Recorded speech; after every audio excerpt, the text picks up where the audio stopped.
We are live. Coming at you live. All right, who do we got here? Hey guys, welcome to our live.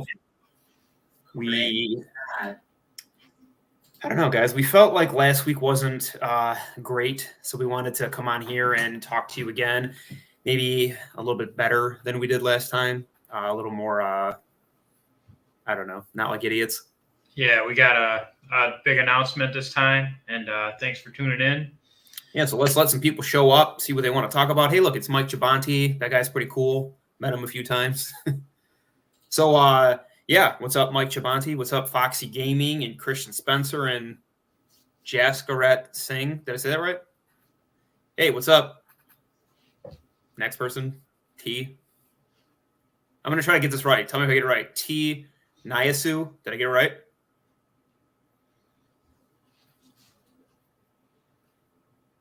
I'm going to take that as a yes. Your silence means everything. All right, how's everyone doing? First off, before we start anything, how are you guys? Has anyone seen Spider-Man 3 yet? Spider-Man, well, I guess No Way Home. I guess that's Spider-Man 3 in this new world. Yep. Hey, Linton Jonas, how are you doing? How's it going? Happy to have you guys here from Canada. Cool. Nice. Hey, cool. We got some international fans, I guess. That's cool. Come on, everyone, join in. We really want to talk to all you guys and have this cool announcement for you. We got some cool things to show you too. I think you're going to be really excited about. We're definitely excited about them. Yeah, definitely. We've been going through a lot trying to finish our feature film, The Burned Over District, and got a lot of extra behind the scenes, and very excited about the next step of it. Almost have the final time code finalized. I'm really not used to my side profile. I kind of look like I'm like mid-werewolf transformation, don't I? Yep. All right. I just want to wait till we get some people in here, make sure we aren't just giving away everything too soon. So, T, what did you think of Spider-Man No Way Home? I really loved it. And I will be honest, I have been very critical of the MCU Spider-Man, so it was really really something. I got to say, I really, really enjoyed it. It was definitely the top Spider-Man in the MCU universe for me. And I don't want to give anything away, so I will just keep myself quiet. So no spoilers here. Hey, we got people from the UK here. Look at that, man. People really like us. Yeah. It's about time we put out some new content. Yeah, guys. So to touch base on that, we've actually been very busy with our feature film, The Burned Over District, and we feel like we've almost, I wouldn't say neglecting YouTube, but unfortunately we haven't had the time with working on that to put anything out. And that's kind of the announcement we want to make, is that we are going to be doing another YouTube film. It's probably not going to be as exciting as what? Don't say it yet. Let's show them some clips from The Burned Over, and then we'll just want to make sure we get some people in here before we show them. I don't want to give it away yet. Just have a little bit of a chat, guys. So other news, Halloween Kills extended cut came out, and I still plan on not watching that because that movie was terrible. And I saw some of the deleted scenes or the extended things, and they didn't really add much. I still think the movie needed a complete rewrite, but that's just me. You know what's funny? I actually clicked on the other day one of the extended scenes from Halloween Kills, the extended cut, and it was actually just apart from Halloween Inferno, where Michael Myers is getting shot off the balcony, which I thought was pretty funny, and people actually really thought that was from the movie. So that was pretty cool. Pretty cool. We can blend it in so good. Yeah. Well, trying to think of things to talk about, guys. I mean, Halloween Inferno Part 4 would be great, wouldn't it?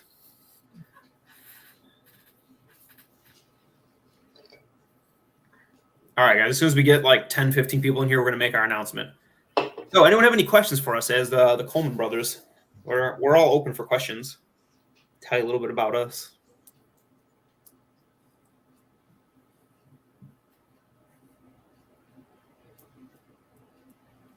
This guy gets it. Yeah, this one's going to be actual video on demand release, so you're going to have to rent it and actually pay for it this time. That's a good question. DC or Marvel? Here is my honest take on that, and this is going to be controversial. I love Zack Snyder, and I think everything he's done so far has been great. I love the introspective take on Superman. I guess I like maybe depressing movies as people complain that they're depressing, but I feel like it works within the realm of those films. I don't know. I really, I mean, I'm a Superman fan myself, and I really like Henry Cavill as the part, and I really think that they did a good job deconstructing a character we've been with pretty much our whole lives. I mean, Superman, he precedes us. I don't know. He came around in the 30s, I believe. So I mean, he's been around close to 100 years, and that's a long time. So I think we've seen so many different iterations of the character. So to kind of deconstruct him and see the idea of an alien on Earth trying to find his place is a very interesting take on it. The soundtrack, obviously Hans Zimmer is just unreal. I think it's just it's a very unappreciated movie, I would say, and I think that over the years people have really taken notice in how good it really is. Also, when I saw the Snyder Cut, it blew my mind. I was also a big fan of Batman vs Superman. I know people don't like it, especially the extended cut. I thought it was amazing. Honestly, we're huge fans of like Dragon Ball Z, and the Snyder Cut Justice League was like everything we could ever hope for. So yeah, I think if there was ever to be a Dragon Ball Z live action film, it would have to be someone like Zack Snyder to handle it, because the action in Man of Steel when they're going through the buildings, it has that Dragon Ball Z feel to it. So, and that could have gone very wrong. I think it could have been very cheap looking, which I don't think it was. Also, yeah, I mean, when I saw Zack Snyder's Justice League, it was everything that I thought it would be after seeing Man of Steel and Batman vs Superman. It really carried on that. What I mean, I've watched a lot of interviews with Zack Snyder, and he said they deconstructed Superman and built him back up, then deconstructed him again and wanted to build him back up. And I feel like the Justice League did a really good job of building all the characters back up after kind of deconstructing them in the films before. I really liked it. I mean, the soundtrack really carried it. The character development, I felt like was phenomenal. And whatever, and you know, guys, that's one of my big gripes with the way Hollywood is going. You see a film, and I feel like Zack Snyder gets a lot of hate because he's kind of a raw filmmaker and he's not very agreeable, and people don't like that. But I like that because I feel like when you have a vision and you want to see that vision through, don't ever compromise on that. And having him make his film without compromise and being able to see the things we want that he wanted us to see were just incredible. And the fact that I feel like it's criminal that Joss Whedon came in and saw that the Flash saves the world, the universe scene, and decided, hey, let's get rid of that and put him pushing a truck in there. It's just, that guy should never work on a film again. That's grotesque. James, I want to answer this question here. Will you guys make a film like The Thing? That's the best question I ever heard, because that is one of our favorite all-time horror films. Like, that is one of the greatest. I've always wanted to capture that like isolated, cold feel that John Carpenter did with that movie. Honestly, we saw that movie when we were, I think there's another question in here. How old were we when we started watching horror films? We were about 6 years old, and I think that's when we saw The Thing, and it like completely ruined us as kids. Like, it scared the absolute hell out of us, and I think that's where our obsession began with like John Carpenter's films and Halloween and all that stuff. But The Thing was definitely a huge inspiration for us. I'd love to make something like that if we could secure a budget that would allow us to, because Mike Del Rosa definitely is capable of those kind of effects if he had the right team. So, yeah, definitely The Thing was influential, and it was one of those films that really kept us up at night. That the blood testing scene, as a child, as a kid, it was unbelievably horrific to see that, because the effects are they're so damn good that it almost felt real. And again, that cold, isolated feeling has always been something really that resonates with us as far as horror goes, because that isolation feeling, and it's again like films like Evil Dead and The Thing, of course, Alien, that where you're somewhere where you're stuck and you can't get away from it. And it's almost like you're fighting the element as much as fighting the creature. So not only are they fighting the Thing, they're also fighting the dead cold of Alaska, which is, I don't know. It's an awesome film, and it's awesome how all the pieces come together. Someone just asked, what is the best Dragon Ball Z, GT, or Super? It is clearly Dragon Ball Z, but the American dub, the original with the Bruce Faulconer music. Actually, if you guys are paying attention, check out this. Can you see that up on my wall? Hold on. There we go. Everyone see that Dragon Ball Z stuff? Yes. And that's another thing too. We grew up in a weird age, so we were, pretty much 2000s kids, but we grew up on Dragon Ball Z once it was starting to do its repeats. But there was I guess kind of like a wave of this type of music in like the late 80s and early 90s, which was very synth based. And the original Bruce Faulconer score in Dragon Ball Z is also very synth based. And if you hear that original Frieza score, it's very sinister, hard synths, and it just kind of creates an environment, or it creates a feeling of unease and tension. And anytime I hear that theme, I just know it's Frieza, and he's ready, that he's there to fuck some shit up. And it's like, that just feels so intense. And it's the same thing with Halloween or the Thing. There's just certain music that just kind of stings, and it feels right. And it gives you that unease. And that's something that I think really stuck with us. I remember being, what were we, 13, and we were watching the Cell games, and it felt like it was like actually real. It was. Like we were like, oh, is Goku going to save the world? But yeah.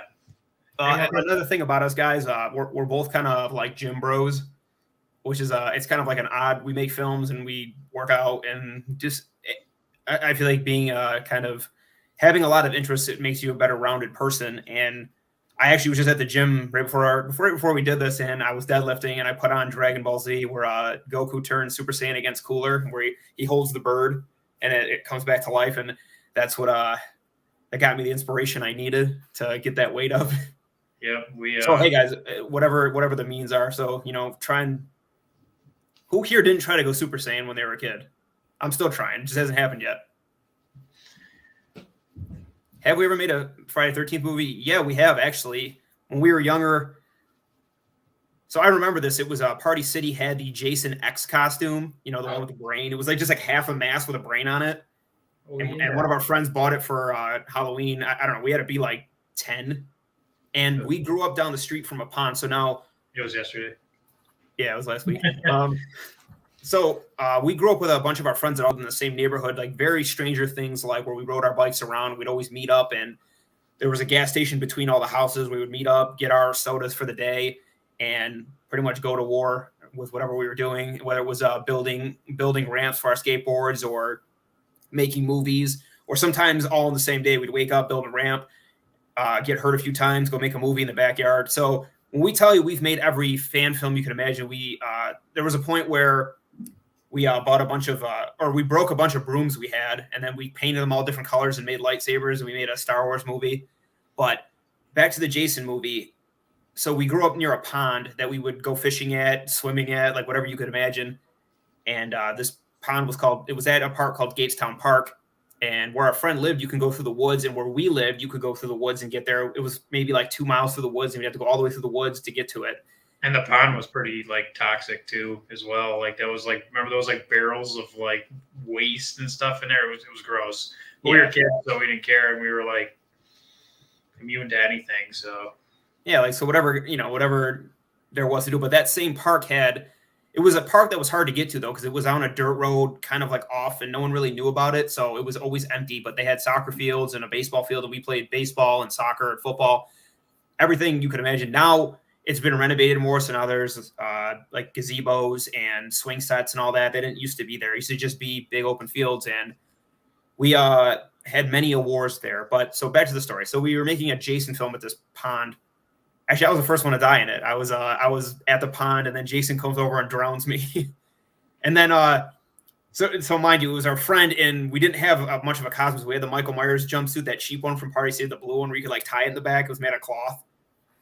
And it was Brian in that one, right? Yeah. So our friend Brian played Jason, and he had like half the mask with the brain. And I remember we always laughed about this because in the middle of a take, he was walking after everybody with his big plastic machete, and he itched the brain.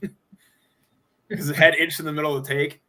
So that was one. We've actually made Michael versus Jason as well. We have a couple of those on YouTube. If you guys are good, maybe I'll pull them up for you. Our Jason is he was bigger when he was in high school, so he was probably he's like 6'4", right, Jamie? And he's like 6'2", maybe. Oh, maybe. I mean, back then he felt like a giant. Yeah, but I mean, he was a big guy, and he did it too, where he got in the full outfit and got all the way submerged in that gross pond. And it was like our best piece of footage ever. But we made everything, even Freddy Krueger. We made Michael versus Freddy versus Jason, like all three of us fighting. It was a good time. I actually played Freddy Krueger. Not good, but I played him. We had we had the old Party City mask. It was actually the Freddy the New Nightmare mask. Yeah, but it was cool. The same thing with that pond. Our friend Jamie later on, we would just get old tattered clothing, and we went there and we put him in the water and had him come out of the water and all that. We didn't. It was just, looking back on it, it's really cool because we are still friends with all those friends, and we still talk about it all the time, getting back together and doing another Jason thing. And it's cool to say that we did Halloween Inferno after all these years and actually got some kind of recognition for it. Actually, I just saw my friend Jamie the other day, and he's like, when we make it Jason versus Michael Myers. And so it's not out of the realm of possibility. I actually talked to Mike Chabante about it, and he's like, come on, dude, don't do that. But I know deep down he wants to score one.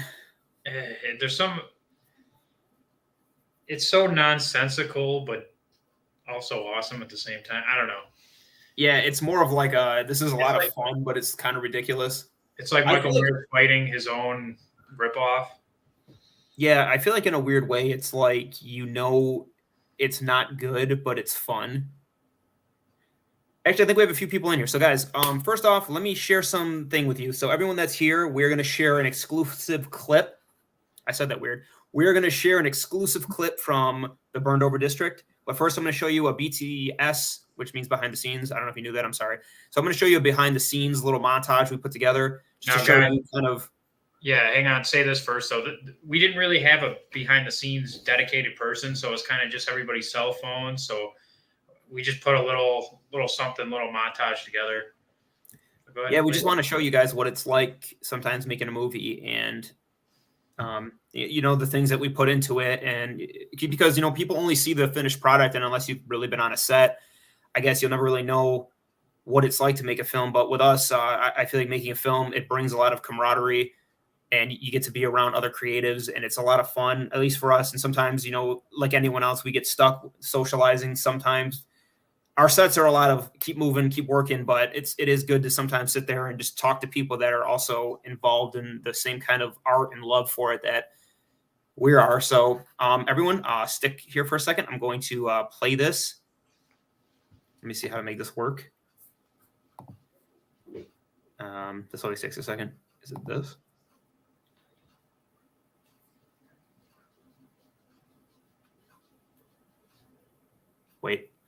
Wait for it. Or is it this?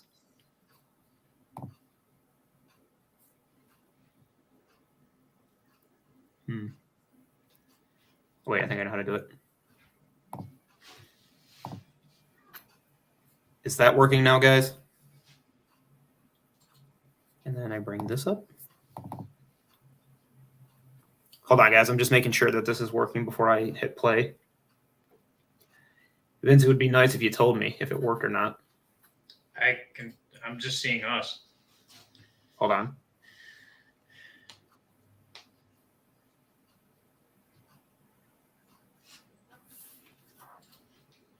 Sorry, guys. We're a little bit new to this still, so I'm just trying to figure out how to do this. Getting better, though. Share system audio window. Did that work, Vince? Yes. I'm seeing something, yeah. Okay, everyone ready? Here we go.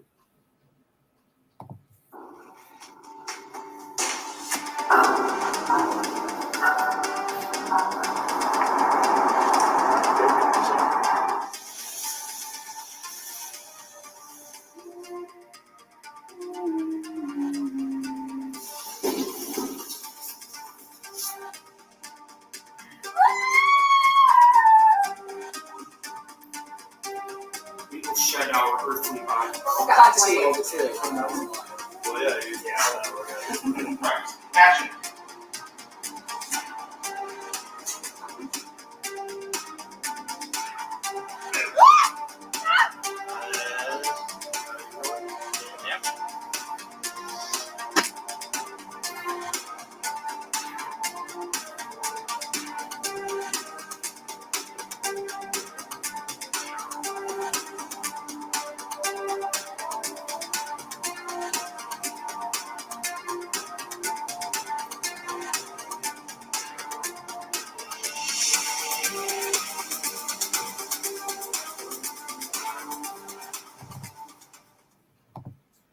Cool.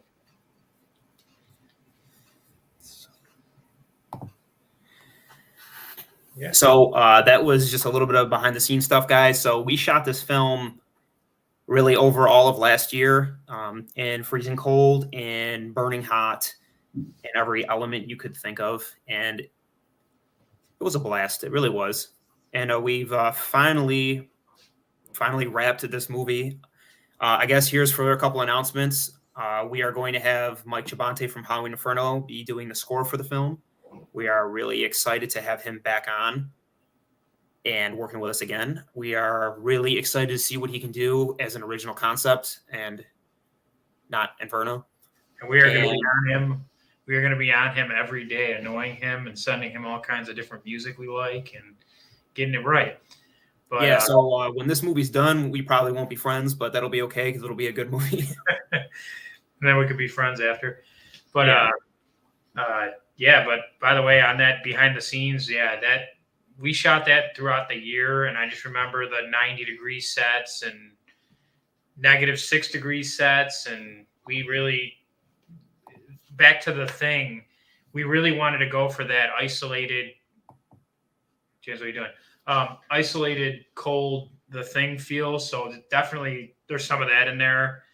I love movies that have like a small town and the cold and really capture that bitter, isolated feel. So that's what we really tried to get out of this. Like, as you can see, we're all freezing to death. And yeah, I mean, when making movies, you can't make everybody happy. So you just try to apologize for everybody for how cold or hot or whatever you can do to make them happy, I guess. Yeah, and guys, a lot of people ask us why we make movies, and it's not even a why. It's more of a necessity. Something in us, and a lot of creatives feel this way. There's just something that drives you to create. And since we wrapped this a couple months ago, now that drive is back where we want to, start something new, something that'll keep you guys watching and excited for you guys. So now that we've got some people in here, we're going to show you an exclusive clip of the Burned Over District. So everybody, pay attention, and we're excited for this part. And here we go. Everyone, Vince, can you see the screen? Yep. All right. This is an exclusive first look at the Burned Over District. Everybody hold your breath because I'm excited.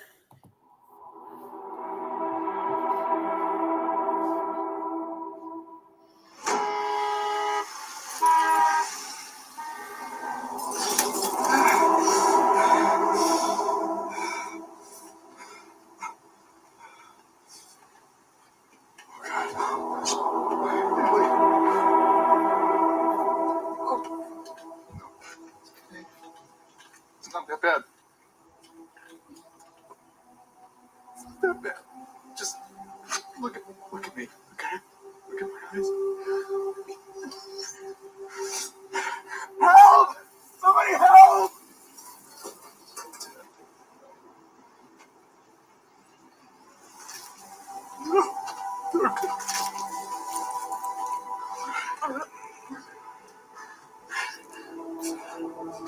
Oh.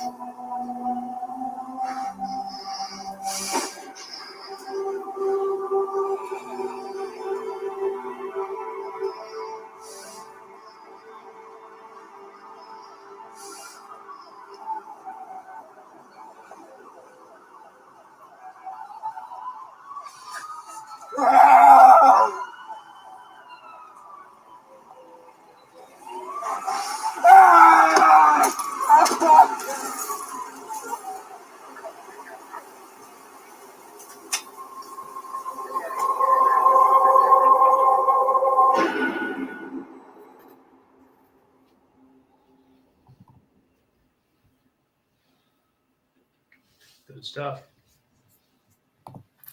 There you have it. That was an exclusive first look at the Burned Over District.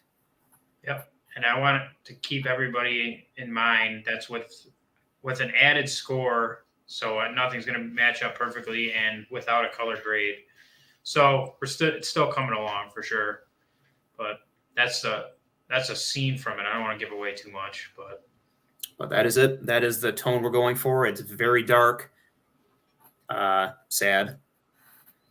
Yeah, we're very excited about this film, guys. Yeah, I don't know. Anyone have any questions?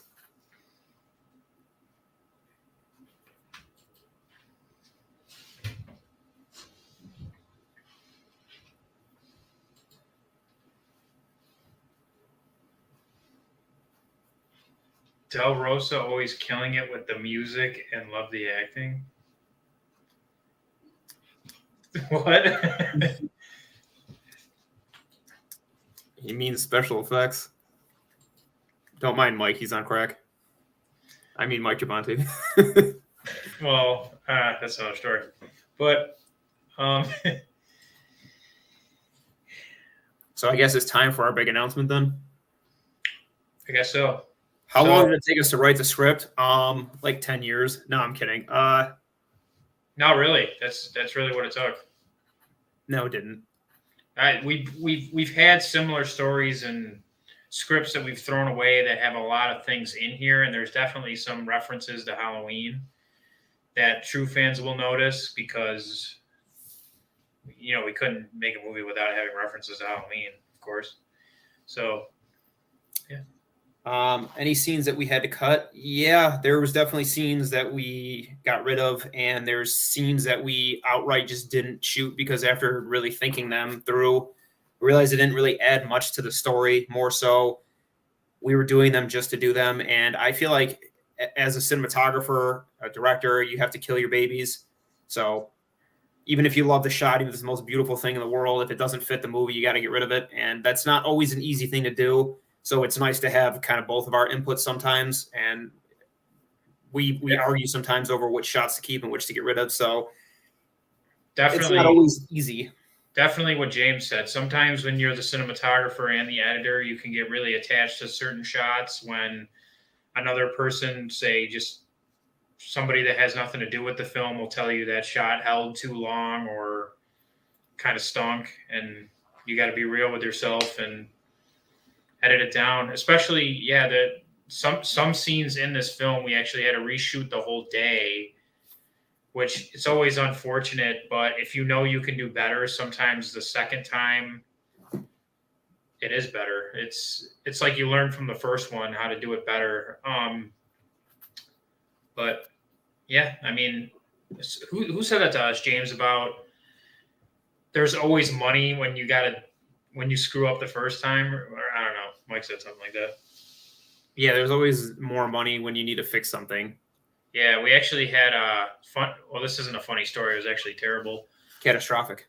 Yeah, we filmed the last 4 days of the film. Now, this was all raw footage, so extremely big. So we had a 10 terabyte hard drive. We were backing it up every night. It took an entire night. Every shoot, we'd come home, and it would take an entire day to back up one day. So I came over to James's to back it up again on my 10 terabyte hard drive, and his hard drive crashed. So we had no choice but to give it to file data recovery forensics that they do for like murderers and all kinds of crazy shit. And I don't want to say how much we had to spend to get that footage back, but it definitely hurt us a lot and it killed morale, but you can't stop this film. So yeah, we didn't sleep for a couple days. We got it all back luckily. But you know what, guys? The show goes on, and I'll tell you this. We have spent our life savings making films, and, some people buy cars, some people buy clothes, and it's all about what you think is important to you, and our films are important to us, so we invest all of our money into our gear, into our movies, whatever it takes, honestly, which isn't always the smartest way to do it, but if you have a passion for something, you don't always make the smartest choices. And I'll tell you this too, as a filmmaker and to other filmmakers out there, don't wait for someone to make it happen. If you want to make a film, make it happen yourself, because if you keep waiting, the time might never come and you might never make anything. So go out there, write a 1-minute script, 1 page, 2 pages, and make it. If it sucks, make another one. If it sucks, keep making them, because I'll tell you this, we've made a lot of films that suck. And sometimes it's hard to accept that reality, but it just is what it is. I mean, if you're getting $200 million in Hollywood and you're still making movies that suck, then at least you're not alone in the game. And at least you didn't spend $200 million on it. You definitely, in this business, you definitely have to pay your dues. You definitely have to make those crappy short films and learn and see what you did wrong. And we've been lucky. We have a guy that will tell us immediately. He'll be like, guys, that really was not good. And of course we get all mad and angry, but at the end of the day, he doesn't say it that nicely though. He just pretty much says you guys suck. Yeah. And this is what he said about the Burned Over District, which I keep quoting because for him to say that means a lot, because he's been in big Hollywood sets and everything. He said, you guys have a pretty cool little movie here. It's pretty rad. So he's not just going to say that to, pat us on the back. He wanted to tell us it sucked. So, yeah, that's that. Always. As far as the makeup artist, it really depends on what the job is and what he's doing. Mike is very much like us, but in the special effects realm, where he's able to kind of pull things out of his ass in a quick time. And honestly, like, that's kind of what Weddings has taught us, that you kind of have to pull it out of your ass, because you're just running from location to location, pull your camera out and hit record. So that run and gun style has really become kind of our thing. Although we don't want it to be always, sometimes you just have to make do with what you have, and that's it's not. But when you have a limited budget, and because we've been on some sets where we're like there all day and they get like one wide take the whole day, and our sets are not like that. Our sets are like, you're going to be here 12 hours and we're going to get through as much as we possibly can. We're going to push you as far as we can, and some people can't hang. Let's just say that. But yeah, it's not for everyone, and there's a thing we call set stamina. So when you're on set, you have a certain level of what you can handle. You see sometimes like emotions kind of run crazy, and that's not anything against anybody. It's when it's freezing or really hot and you're there all day, it's not exactly a fun time the whole way through, but it's always worth it in the end. It'll really show you who's your true friends, and you'll see the best and the worst of people. But at the end of the day, you created something awesome that you could all be proud of, and that's what it's all about. Well, I guess that you could actually say you see the best and worst in yourself too. See what you're capable of. Because there's a point where you're at 5 a.m. and you've been filming all day and you're dead tired and you're like, yeah, this sucks. But let's. I remember those overnights where you see the sun starting to come up, and I had ice on my jacket, like my jacket froze over, and then I looked at all the lighting that we had out, and it was all like freezing rain all over it, and I was like, I have to clean all this up, get back in my truck, and then continue the day and not go to sleep, because we did some crazy stuff on this shoot, but it's all worth it. Yeah, and there's going to be a lot of. Here's one thing that we're very proud of: all the effects are practical. At least all the blood effects are practical. So you guys are going to see some really cool, old school, 80s effects and a lot of blood. Some cosmic type effects too, which are like CGI, but they work. And so basically we did want to make an announcement, and I think I'll let James here talk about it. Okay. So, guys, as you know, we are big fans of Halloween. I feel like I say this a lot, obviously, right? So here's what our big announcement is going to be. So we are going to begin production, and I mean pre-production, not shooting yet, but we're going to begin pre-production on a film that we've been wanting to do for a good amount of time in our lives. So we grew up playing a lot of video games, I would say. We never really were gamers, but one game that really stuck with us, and really, it's a game that was controversial when it came out, and I think it'd be a lot more controversial now with the way graphics are, but We've always been a fan of Rockstar Games and kind of the realism they bring to things. Not Grand Theft Auto by any means, but a game we played when we were younger called Manhunt has always been a very interesting concept to us. The convicted death row inmate who ends up becoming a part of a snuff film and is being hunted down by pretty much every type of gang you could imagine. So we are going into pre-production on a Manhunt fan film. I don't know if you could really call it a fan film because it's not a movie, but it's a Manhunt-inspired film that's going to be pretty much based on the video game. And that is going to follow James Earl Cash as he tries to fight his way out of a lot of gang members trying to kill him. So if you ever played the game, in the game, he's on death row and he's about to be euthanized, but he wakes up and he's in some sick director's snuff film where all these different gangs are after him and he has to fight his way out. And we always loved the game because actually reading more about the game, it said that the soundtrack was heavily inspired by John Carpenter's Halloween, and it's probably why we loved it so much. And honestly, it's a lot like Halloween in a weird way. It's like a first-person view of Michael Myers carrying out these murders, but from a different view. I mean, he's hiding in the shadows the whole game, and it's really going to be fun. And we really have a really cool location for it. It's going to be very stylistic, it's going to just be really fun. Basically, yeah. So cool kills, definitely a fun story, and we're very excited to do that one for you guys. Hopefully, that will get the same kind of attention that Halloween Inferno got. And then Rockstar Games will be like, wow, you guys are awesome. Here's $10 million. Go make a real one. I'll be like, cool. And then that's what we'll do. Yeah. Cam Films wrote, I find it interesting that you guys are making a movie on the local history of the state. Not many movies do that. Yeah, definitely.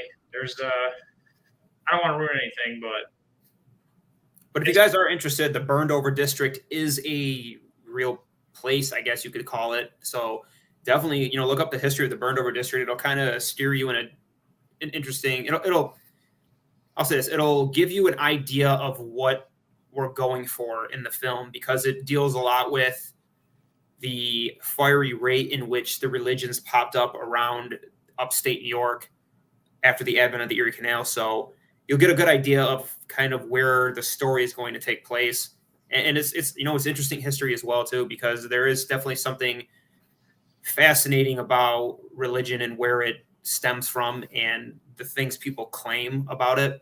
I would like to say, I don't want to give away too much, but it doesn't delve that far into the history. It's more of a what if this place still kind of existed and this still happened and they still practiced sort of thing, but we left it pretty ambiguous and pretty you discover more things with the protagonists, so we just like the movie is very character driven, so it's through the perspective of our characters, so you don't really that's saying enough. You guys will see the movie eventually. And I hope that you guys all do rent it. If any of you are from the upstate area, definitely come see it when it premieres. And someone asked, when do we think it'll be done? So we're going to picture lock the movie tomorrow, and then it will be off to Chibante. So Mike Chibante, tell us right now, how long is it going to take? What? I'm waiting for Mike to write back. Cool. So people have played this game. That's awesome. If you haven't, you should play it. It's literally on Xbox, whatever PC version, the $20 a month. I downloaded it and played it all over again. It's a great game. Tis a good game. Yep. The question is, Mike Chibante, we are going to be wrapping the film. We're going to picture lock the film Wednesday, and then it will be off to you. Now, the question is, how long will it take you to finish it? Someone asked, when will it premiere? Hey, it's Mitch Francis. He called me handsome, and that's all I needed today. Thank you. So if anybody hasn't seen, this is the cover of Manhunt. Now, doesn't that just say enough? Looks like Jason, doesn't it? Jason Voorhees. Oh, this is gonna be so cool. I can't wait to make it. Michael Myers might make an appearance. No, I'm just kidding. Am I? All right. So that's it. All right, everyone, there's your answer. Mike Chabanti said 6 to 12 weeks. And yeah, that's pretty realistic. So we're thinking maybe like March-ish. We'll probably have something to show you guys. Probably going to be working on a trailer next, and we'll have that going soon. That'll be our next big announcement. Yep. And we'll probably have a big premiere here in Rochester or Buffalo or Canandaigua, somewhere in the area. Or both. So make sure to get your tickets. Something cool. I mean, historically, we actually shot in a mansion that was built in the 1800s for the film, which is pretty cool. I mean, yeah, there's some history there. Yeah. I think I ran out of things to talk about now. So, with that being said, what type of Jason fan film? Wait, what? It's not a Jason film. I don't know if they just tuned in, but it's a Manhunt game that has a Jason character in it, kind of. My special boy. Yeah. Sorry, guys. We're not making a Jason fan film ever. We're not? I mean, unless he was fighting Michael Myers or something like that. But You guys want to see my TikTok challenge? is this really a new thing? Yeah. All right. So, everybody, if anyone, we're going to give like one more minute of questions. If you guys have any, ask them now, and then we're going to sign off. I wear my Superman shirt because it makes me feel super.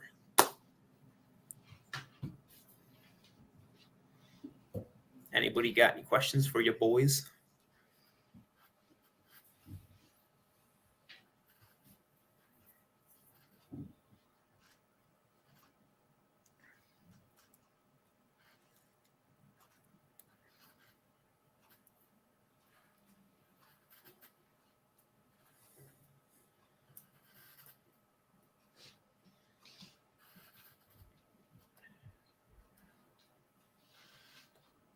All right.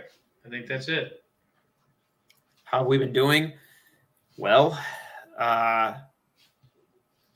we're good. We're good. Good. Yeah, we're all right. Surviving. Winter, Christmas coming up, you know. If someday I ever get the chance to make a Superman movie, I would love to. I really would love to. What advice would you give a filmmaker? Well, you know, guys, that's another thing I want to talk about. We were thinking about doing maybe like a weekly or every other week type segment, maybe where we talk about just ideas we've done or things that could help filmmakers. Maybe we're going to call it Filmmaking with the Colemans. I think Mitch does stuff like that, and he actually has some really cool stuff on his channel too that will give you some information. But my advice to filmmakers, go make films, guys. Don't let anything stop you. It doesn't have to star The Rock and be a $200 million movie. Just go out there and make something.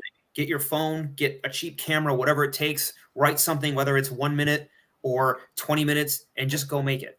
And that's what, yeah. That's it. What you said, James. We started with the cheapest of cameras and learned it in and out, and eventually we're able to work up to buying better equipment. And because now is like the golden age for filmmakers. These cameras are extremely affordable to get, you know, Netflix quality and all that stuff. You're looking at like a couple thousand when it used to be just unobtainable, but now it's definitely. Oh, another thing too is an advice to give filmmakers: don't quit, because the stuff will get hard and the road will be long, and it will test you. That's the thing. You can't be a filmmaker to, you know, think you're gonna just get big one day. All of a sudden, you have to just keep working. You have to make movies because you have to, not because it's going to get you somewhere, if that makes sense. You have to express yourself. And you know what, guys? Here's another thing too: is you never know how close you are to that breakthrough. Does anyone remember this from that movie? It was 21 Jump Street or 22 Jump Street, but you never know. You could be hitting at that wall, and it could be that next step you take that breaks you through. Or, a lot of people, they could be right there and then they quit and they can't take it anymore. And that's definitely something that's going to cross your mind, because it is hard. And with anything, the weddings we do in our business, it's always hard to maintain a positive mindset of saying, okay, we're doing the right thing. We're doing the right thing. And we can thank you fans for one, because Halloween Inferno kind of let us know we were doing the right thing. To finally get that validation and to hear people say you guys are doing something good and we like what you're doing was great positive reinforcement. And now we don't do it to hear how great we are, but to finally have someone say, wow, guys, I really like what you did here and I really am impressed by it, was comforting, because we've done so many films that people didn't see or never got anywhere. But to say we put out Halloween Inferno and now we have 10,000 subscribers is pretty unreal. So we want to make sure we keep up on YouTube and talk to you guys more and let you know what we're doing. And we hope we can carry on to our original content, and you guys will be fans of us, going forward, and say, I saw these guys when they were just starting out, and hopefully we're directing, the next Justice League 12, and it's in the space and future, and we have $10 million. Yeah. Are we going to do a Halloween fan film again? Maybe. Maybe. We've been talking about it. We'll see. Honestly, I'm not going to say anymore. Yeah, we'll see. And if we do, it'll probably be in 2022. And it will blow your mind. We'll see what's cooking. Sometimes you need that spark. And Halloween Kills for us kind of took that spark away. But yeah, I'm not going to lie. Honestly, it was so bad that I kind of was like, it kind of put me right back in that spot where, you like Halloween and you love seeing Michael Myers. But then when I saw that movie, I really thought to myself, why am I trying to compare myself to this movie when I feel like with their resources, we could have done a much better job? And I really started thinking about this. We saw 2018, and Halloween 2018 kind of really brought us in a direction of a more serious tone that horror is in right now. And then we see Halloween Kills, it went right back to campy and stupid.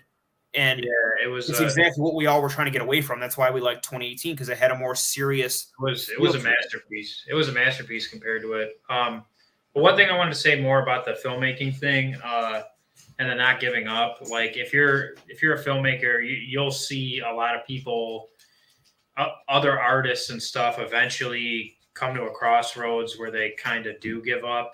And it's hard not to join them sometimes, but you got to keep pushing. You got to keep, knowing you got it in you. And keep trying. The perfect word for a filmmaker, especially one that's really starting out, is you have to be tenacious. So tenacity is key. Just make it happen, guys. You know what? People are going to be annoyed by you. They're going to hate you. It's going to be weird. You're going to ask people for money, for help, locations, and you're not going to want to do it. And it's going to feel weird, and you're going to feel like a burden, and you're going to be a burden, and you're going to say, hey, can I make a movie at your barn? Yeah, you can. They think you're going to be there for 20 minutes, and you're there all day long, and they hate you, and it feels uncomfortable. They're breathing down your neck, and you just want to disappear, but you also want to make the movie, so you're like, whatever, they're going to hate me. It is what it is. I'm already here anyways. Yeah, that's the best. It's better. We always go by this motto. It's better to beg for forgiveness than – no, I'm sorry. It's better to say you're sorry than to – what is it? Asking it? I forgot.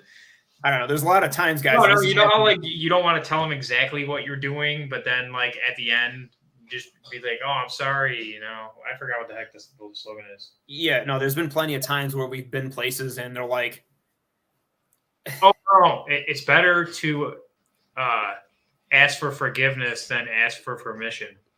Yeah. Or play. There's been plenty of locations that we've overstayed our welcome.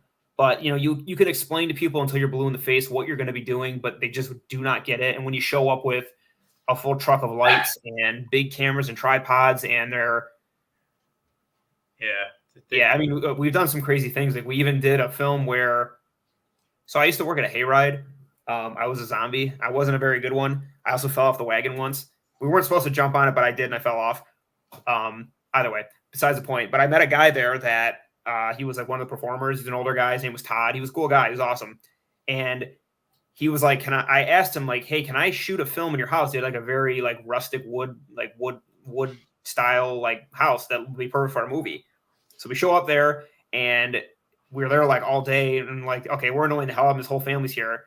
And we could kind of tell it wasn't exactly a good environment, but him being a cool guy and us, not giving up, I said, okay, can we work something out here? Because we had already shot part of it there. And he said, yeah, I'm going out of town. Just go to my house and shoot it while I was gone. So we literally just stayed the whole night at his house, shot a movie. Yeah.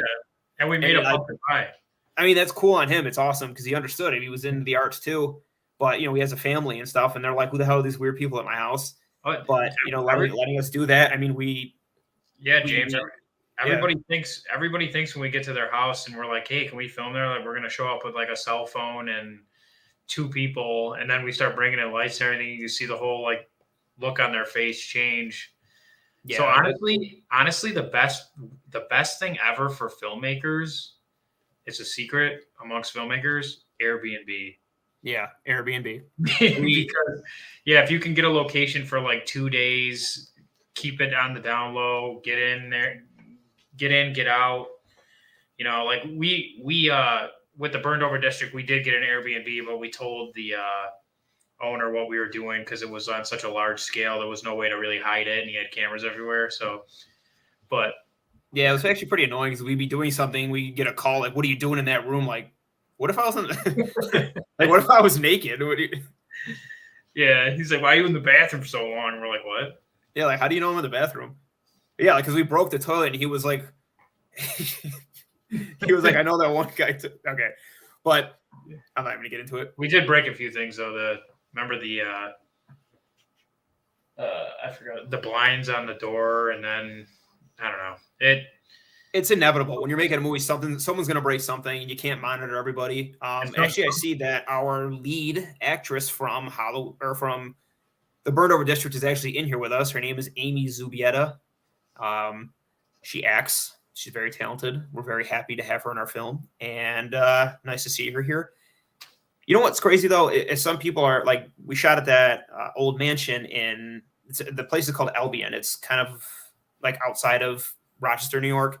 And we shot there, and they totally did not care what we did. We didn't even see them. We were there all night. They were just somewhere. We didn't see them. They were like upstairs or something. And they don't know now because we cleaned it, but we literally got blood everywhere, like everywhere. And this place is pretty much a museum, and there was blood everywhere. But they don't know that. And but they don't know. Won't hurt them. But honestly, if you're an indie filmmaker, don't give them a reason to be mad at you. So like, every time we were done shooting, we take the extra 2 hours, make sure it was spotless, so they never even knew what happened. And another word of advice: take pictures of the set before you do your film, so you can put it back together perfectly. Because we've had people like, why did this lamp move? You guys hung up the blinds backwards. Remember? Also, do that though to protect yourself, because people will blame you for things that might not be your fault. So take pictures. If you see scuffs on the floor, take pictures of them and say, this is here beforehand, just so you know.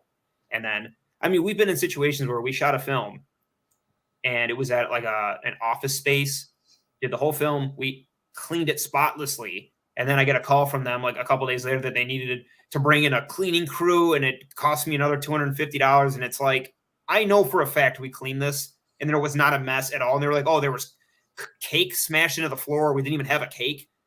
And it's like, come on now. Like, you're obviously, because they're like, oh, it's only $100 to shoot here, but then they throw you this extra cost afterwards just to slap you around a little bit more, because, they see filmmakers, they got money. Most of us don't have any money. Most of us are just a bunch of kids that want to make a movie. It's all an act. And then they're like, yeah, well, I can get more out of them. Yeah, like, oh, we'd love to help out. And then, by charging you more money. Yeah. But some people are really awesome, and it goes both ways. Some locations we've been at, like the Hayride, Verholst, that people that work there even helped us out, helped us set up the set. And so it goes both ways. And, you just got to be careful with who you're getting a location from, because they can literally ruin your movie if you let him. Yeah. Also, guys, always get actors to sign the release forms and locations, because that again can always come back on you, and they could say, hey, well, you're not using our image because we didn't sign anything. So make sure that's signed beforehand before you shoot anything. That also being said, the train station that we shot Inferno at, they were really cool. They gave us the road flares, everything. They let us shoot there all night. They charged us, but they were very fair on the price. We explained them what we were doing. So, sometimes too, guys, here's my big advice. It's never a bad thing to ask, because you never know who might say yes. And yeah, just ask. If you want to try something and you want somewhere to shoot or something to do, just ask them. And you'd be surprised how many people are willing to help. We have a lot of horror stories, but we also have a lot of people that have helped us out, and for that we are eternally grateful. And you never know who's willing to help or who wants to be a part of things, and will, even if they come out for an hour and hold a light, that's still something. Yeah. Kimberly wrote she's here. Yeah, she Kimberly was one of our cult members, and she helped a lot behind the scenes and taking pictures of the set and helping us clean. And yeah, everybody was a part of this movie.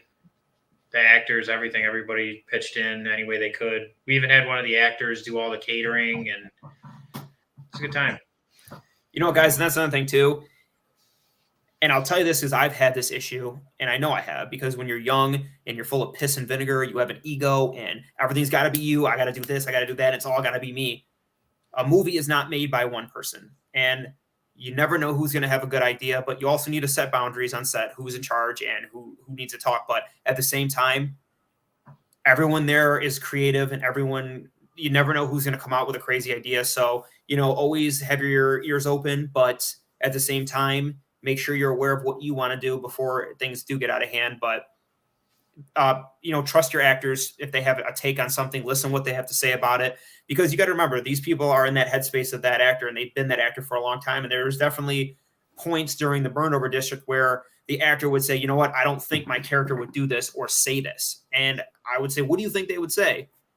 And sometimes that was better than what I had originally planned, and that's not a bad thing. So don't always go into everything with an ego. Have an open mind. It's everyone's there to make the movie better. And granted, my brother and I fight all the time on set, but it is what it is, and that's how we get what we get. Sometimes it makes people uncomfortable, and we'll get better at that eventually, but it also helps the movie be better. And like James was saying, we've been on set so many times where we're trying to do it all and stuff, and then eventually, as we go further, you kind of fall and you're into a position that best suits you. So, like, James does the cinematography, I do the lighting kind of, and then we have these other people on set that we feel like you kind of have to build a team around your skill set, and some people will know how to do something way better than you, and the time it would take you to try and learn is not worth it. Just let them do it and put the ego aside. And that goes for more than just being on set too, because also this, if there is something you can fix on set, fix it on set. Don't ever say do it in post. Fix it right then and there, because it's easier to fix it then than it is later. That's a big piece of advice. If there's a window that needs to be shut, shut it. If there's light coming in somewhere, block it out. Just fix it there, not later, because it's only going to become harder later. All of a sudden, you're hiring a CGI guy to try to remove something, and all this stuff that you look back to, I could have just moved that when we had the chance, but I was lazy. So exactly. Also, guys, never take a shortcut. And if you're unhappy with something, don't do it. I'm going to tell you this 100%. We had shot a whole day of Burned Over District, and it was very late at night, and Mike had to do makeup on the lead actor to make him look a certain way. I'm not going to tell you what it is. And he didn't have the materials, and he did what he could with what he had. And I saw what he looked like, and I was not happy with it, and I called it for the night. I said, we're done. We'll pick it up tomorrow or next week. We'll get the makeup right, because you take a shortcut, and it's there forever, and movies last forever. If you take a shortcut, it's going to be there, and you're going to note it, and you're going to be disappointed in it. And just don't take shortcuts. That's a big thing. Do not take shortcuts. You can never sprint to the finish line. Like, you can't be like, oh, it's 3:00 in the morning. This is terrible. Let's try to get out of here by 6 and then rush through the end, because the camera doesn't lie. You'll see the shortcuts you took. You gotta, the best thing to do is have a good AD on set, assistant director, that moves things along and try to get through your day. And if you don't get through the whole shoot, it's not the end of the world. You'll find the money somewhere or figure out some way, because that's, as filmmakers, that's what we're always used to, figuring some way out. Like, people have said to us, they're like, how do you guys get these locations? How do you do this? Because it's easy when you have money, just, hey, here's $1 million. But we always have to work out like these deals, like the mansion, for example. We had we shot them like a advertisement video, like, here's their mansion, come get your wedding here, all drone shots and everything, so we can lower the price of us filming there. And every single location we had, we worked out some deal, because James is a good people person, and people like us for some reason, and being likable is a big part of it, I'd say. Yeah, it's, the thing too, guys, as a director, try to find an emotional connection with your actors, because when you're trying to bring that emotion out in them, it's good to know that the person they are bringing it out for can understand them on an emotional level. And that's something I've actually learned recently, because a lot of times you're trying to tell them, do it this way or do it that way, which doesn't always work. Sometimes you have to emotionally connect with them to bring out a certain feeling you want. And it's good to open up to people sometimes. It's good to let them know a little bit more about you. Hold on, I'm reading things. And like you said, it's your mark on the earth. Like, you make a movie, and that's you put your soul into that, and that's always going to be something that represents you. So put what you can into it. And guys, it's always better to get more footage than less footage. So shoot the hell out of things. Get every angle you can imagine. Don't, people think, oh, well, they might say, well, you're not as prepared, or you might not know what you want. No, understand that there's different ways to look at a scene, and everyone's going to develop their own style with the camera, or what they like. And the way we've developed our style, we like big, grand, wide shots and super tight close-ups, and that's just our way of shooting. And it doesn't necessarily mean it's right or wrong. Some people like handheld, some people like shaky cameras, some people like tripod shots, some people like gimbals, and it just depends on your style. Figure out what you like, and find a filmmaker that you really like, and then really focus on what they do. And kind of, we're the type that we believe that the action should take place on the screen, not through the camera, really. So we let the actors and the environment really play it up. And don't get me wrong, there's always a time for the camera to move. It's just, what does the movement mean, and what is it telling us to the story? Exactly.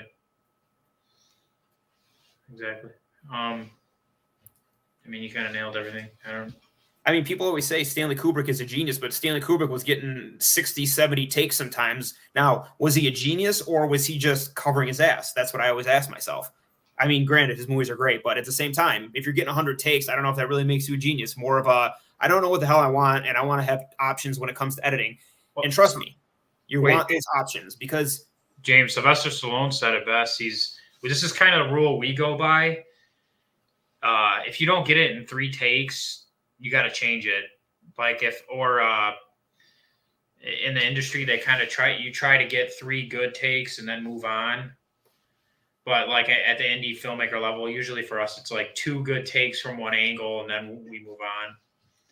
So you just got to figure out your style. You could be there all day doing the same shots 60 times, but if it's not working, you got to change it. And you got to find out what kind of directing style you have. Mine is very different from James's. James is more hands-on, talking to the actors and stuff, and I kind of convene with James, and I'm not very talkative. And yeah, our friend Marty told us what we were. We're kind of like,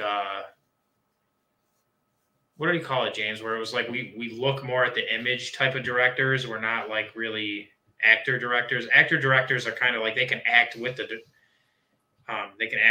actors, but we don't, because we're not very emotional, and we're not very good actors either. So yeah, so it's hard for me to tell an actor, hey, act this way, when I'm terrible at acting. So but cast people that you know can portray what you want to portray. So I sat down with our leads, John and Amy, and I explained to them, this is your character. This is how your childhood went. And I showed them what their backstory was so they could develop the character this way based on the information I gave them. And, they both did a phenomenal job and they really made the character their own. And again, when I say trust your actors, because there was times where I would write lines that wouldn't fit the character that they've been portraying, and they would call me on that. And that's not a bad thing. And you don't need to get ego driven or anything like that. If your actor makes a good suggestion, just hear them out. Sometimes tell them to shut up because they get a little bit crazy, but at the same time, it's good to listen to them.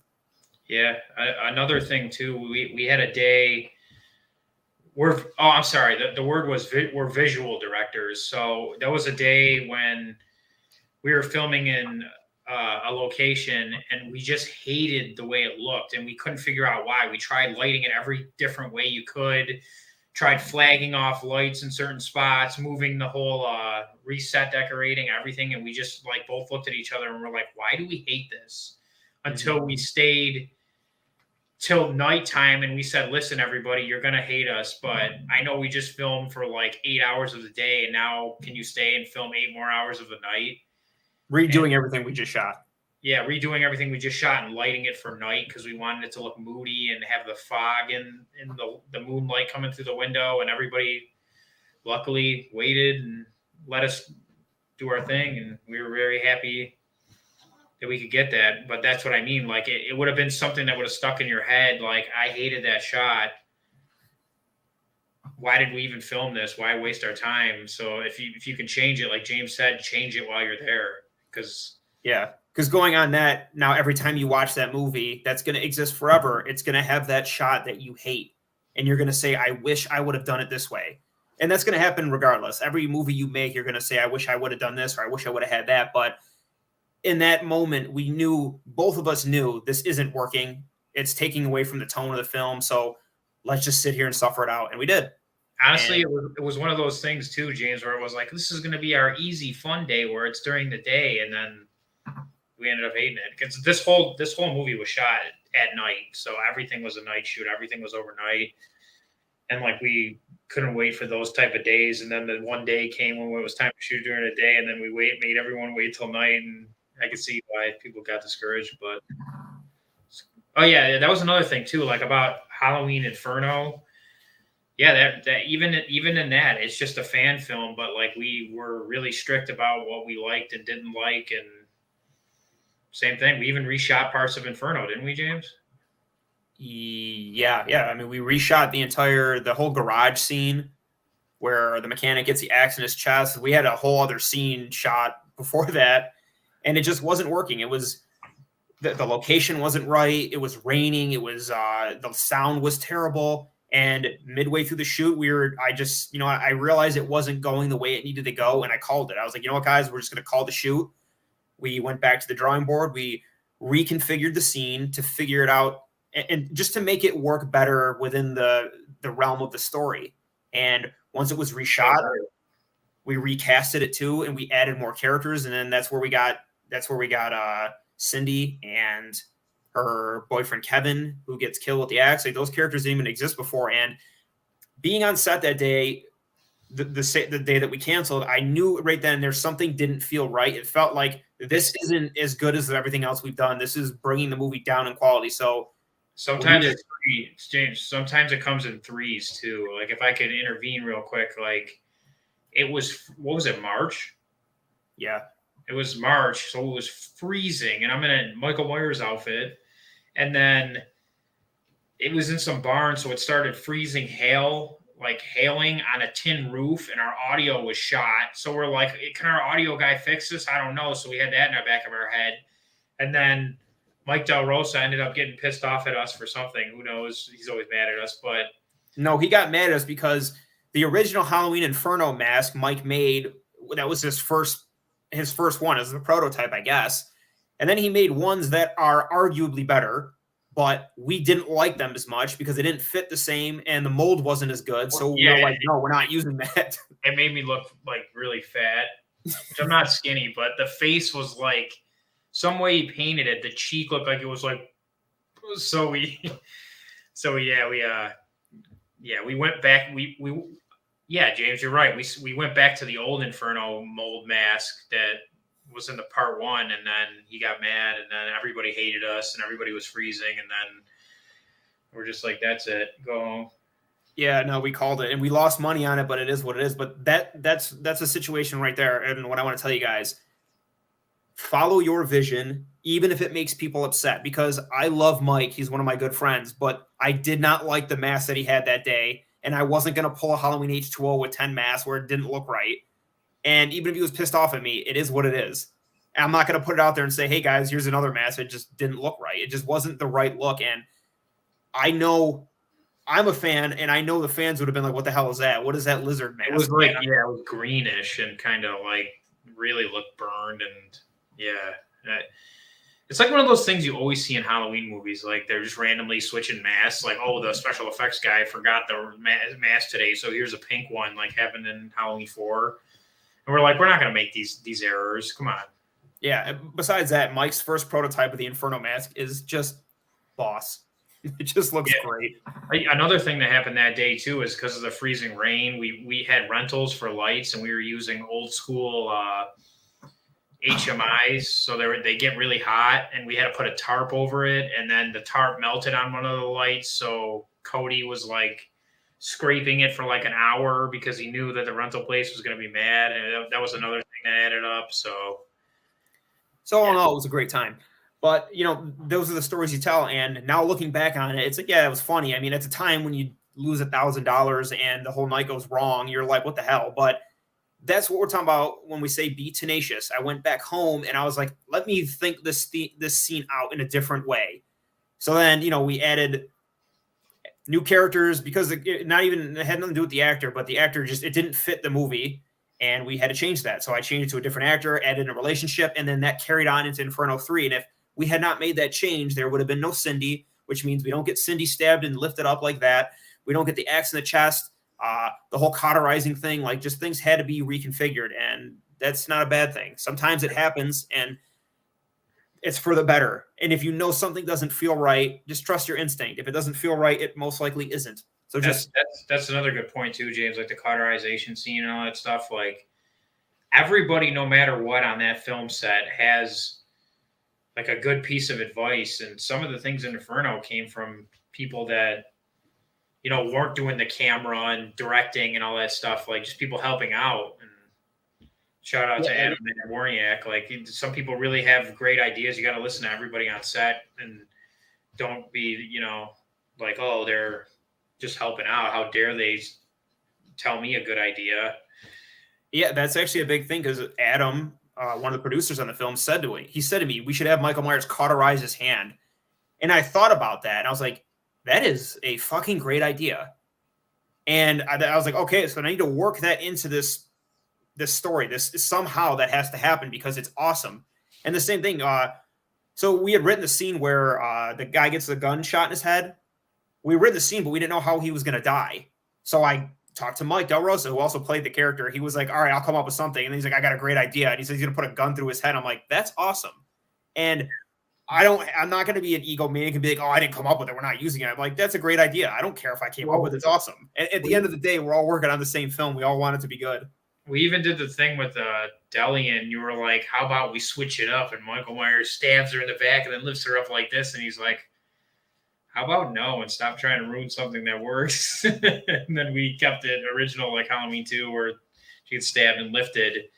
Because thinking about it, some things in Hollywood and special effects are the same because they're logically going to work. Some things work and some things don't work. And that's something we've learned with doing Mike's practical effects a lot, is that some things just come off good and some things come off really cheesy. And it's all about the practical effects is just as much about the cinematography that captures the practical effects as well as the editing.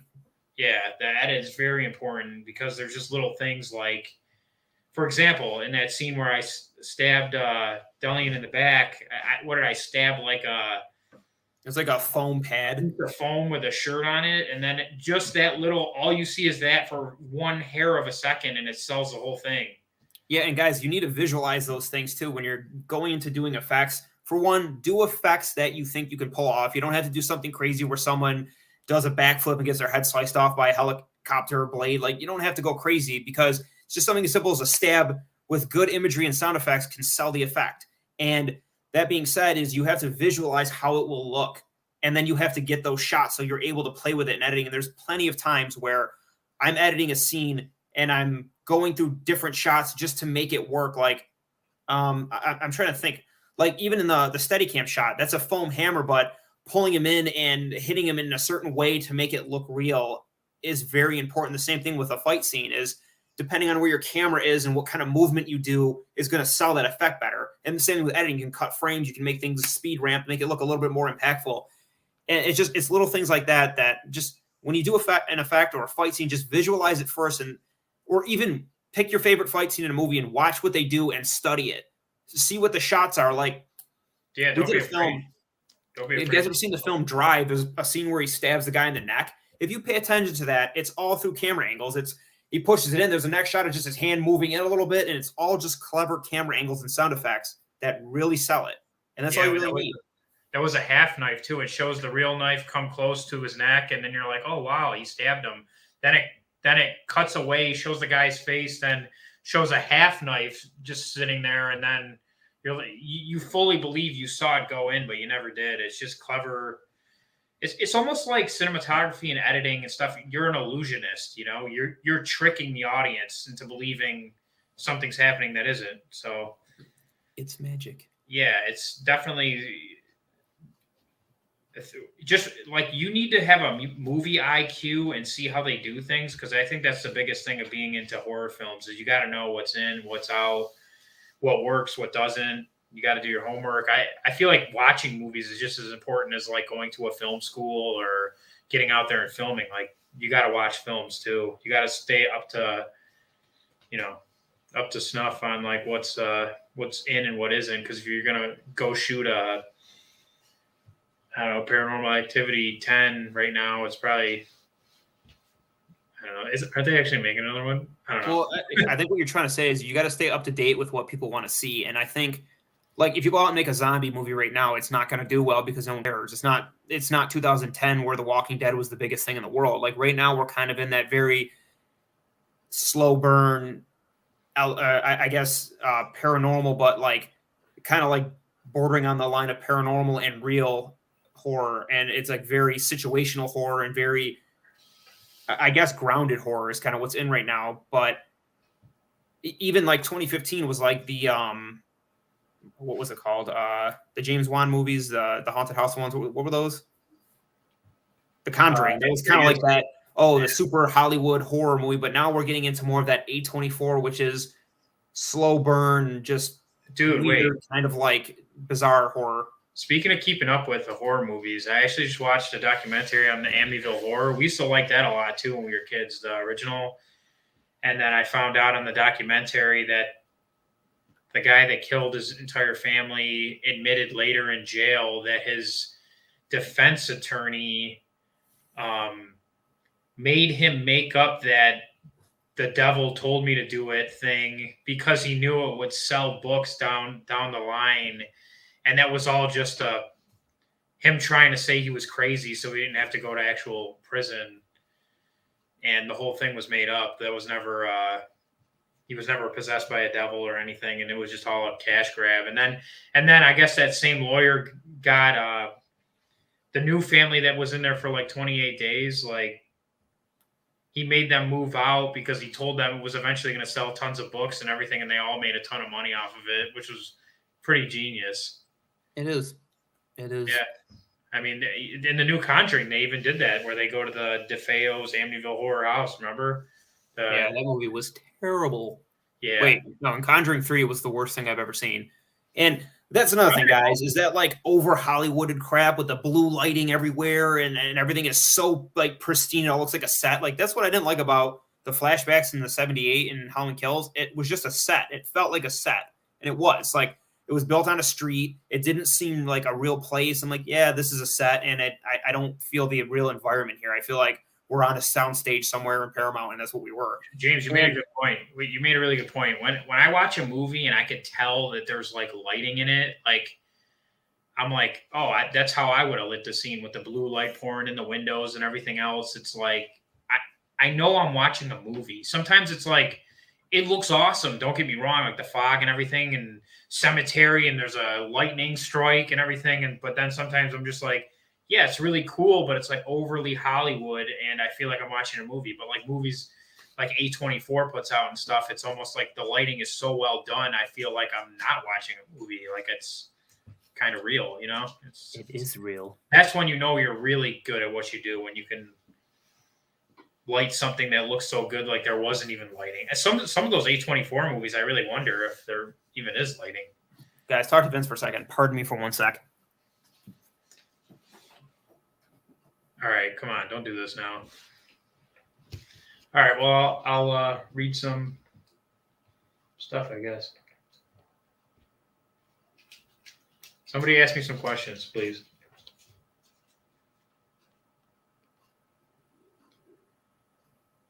Give me your favorite horror of all time.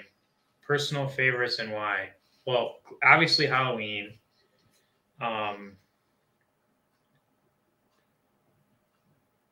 I'd say probably Pet Sematary I really liked a lot. I don't know what it was, like the epic Judd old man, or just something about it was like really truly terrifying. And I feel like that was actually the beginning of like that family horror that you kind of see in A24 movies, because Pet Sematary is really dark. You know, his whole family dies. He's got to bury him, and they come back for him. It's actually really depressing and really psychological. And yeah, another movie too, like we were talking about earlier. The Thing is actually like one of my top 5. That was probably one of the best practical effects movies I've ever seen. And I think Kurt Russell's awesome. And yeah, favorite kill in Halloween Inferno.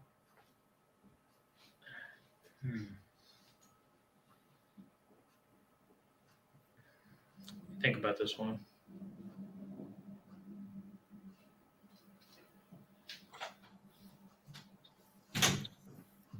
I'd probably have to say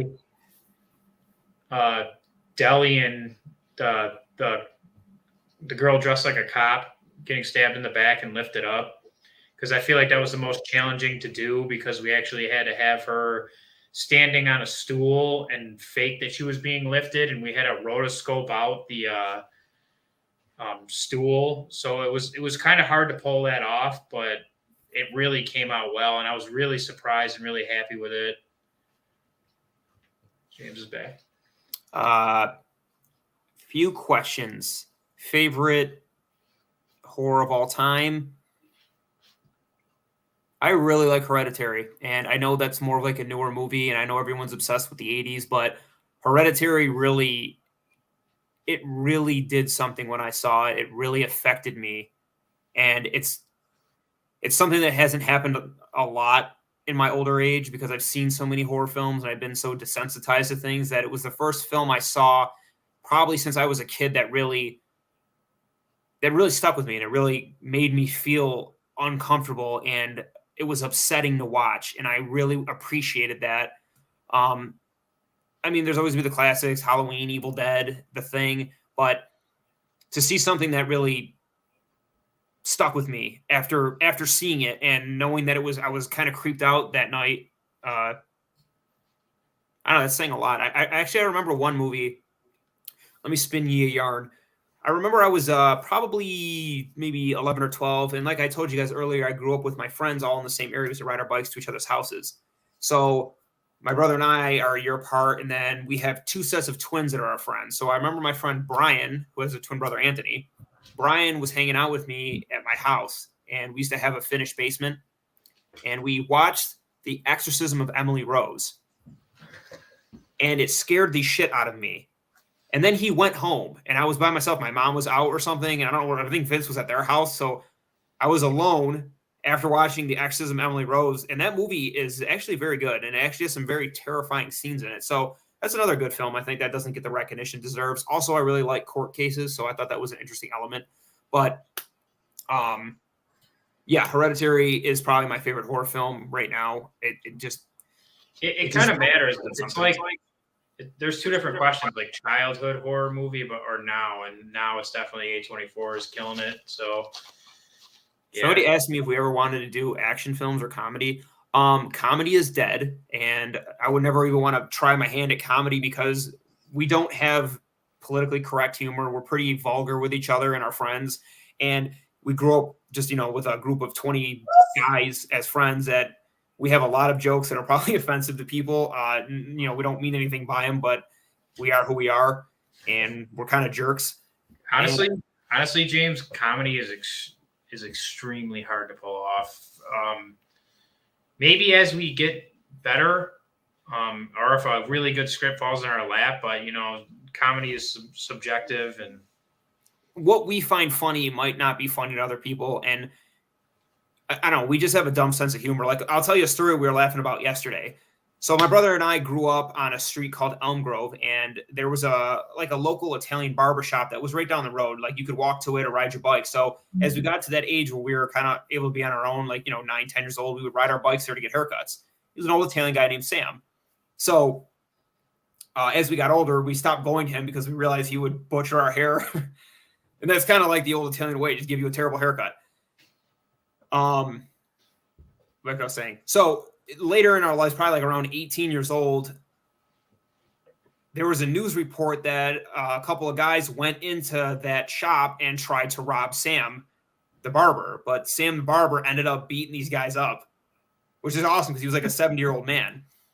So we were laughing about it, saying that, yeah, he probably gave him a bad haircut, so they went there to rob him and try to get their $6 back. But then we kept going with this joke. And as the joke went on further, we were like, yeah, he beat them up and then gave them haircuts. And it just went on from there. But I don't know if people would find that funny. Like, we find it funny because it's just our dumbass humor. Yeah. Would I make an action film? I mean, yeah, I think – I don't know what's going on with me lately, but as I get older, everything I watch and everything I like is very bleak and kind of like, I don't know, there seems to be no hope in them. And maybe that's why I like Zack Snyder's DC movies, because they're kind of dark and depressing. And we like everything if it's good. I'm watching The Witcher right now, and I think it's awesome. I mean, I've never been into like fantasy, like The Hobbit and all that stuff, but The Witcher is freaking fantastic. So it's because of Henry Cavill. He's awesome. But that too, that's something sometimes actors can really draw you to a project. And I'm a fan of Henry Cavill. I loved him as Superman. So I checked out The Witcher and I ended up liking it. When we were talking about lighting and everything being super Hollywood, when you take something like The Witcher that's high fantasy and you do all that crazy kind of lighting with like the super blue night, then it works because it's a high fantasy based on a video game. But when you want to make something that's a little more serious in tone, it kind of makes it a little ridiculous. And that's where I think you need to tone it back a little bit. I just saw a question. Wait, what DC character would you love to do? I love Superman. Superman is just awesome to me. So I'd probably say Superman. I feel like the only Superman movie that ever really was good is Man of Steel. And sorry, I know the Christopher Reeves fans are going to hate me for saying that, but it's just, that's a whole nother generation that's definitely dated for me, and it's hard for me to watch. But I also like that big stature of Superman looking like, menacing and strong and jacked. And I feel like that's something Zack Snyder gets very right, is that these characters are supposed to be intimidating and big and muscular. Like, you see Ben Affleck at 6'5" as Batman. Like, yes, that's what I want to see. I don't want to see Christian Bale, who's 5'6" and 160 pounds. It's not. I see that guy and I'm like, I'm not afraid of this dude. And this looks like a clown in a costume.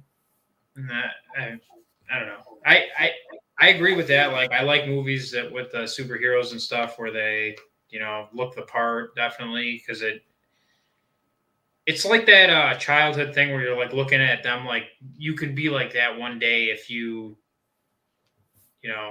try your hardest, devote your life to the gym and stuff. It gives you something to work toward. It's inspirational.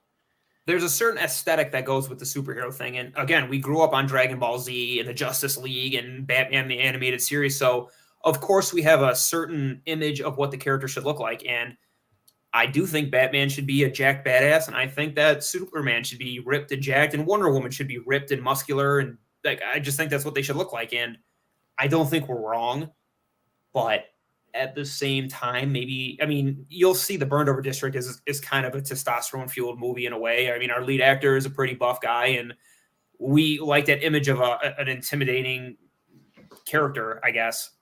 I mean, don't get me wrong, even our lead actress is a badass in the movie, but yeah, definitely. We definitely have like some, women power moments and stuff. And,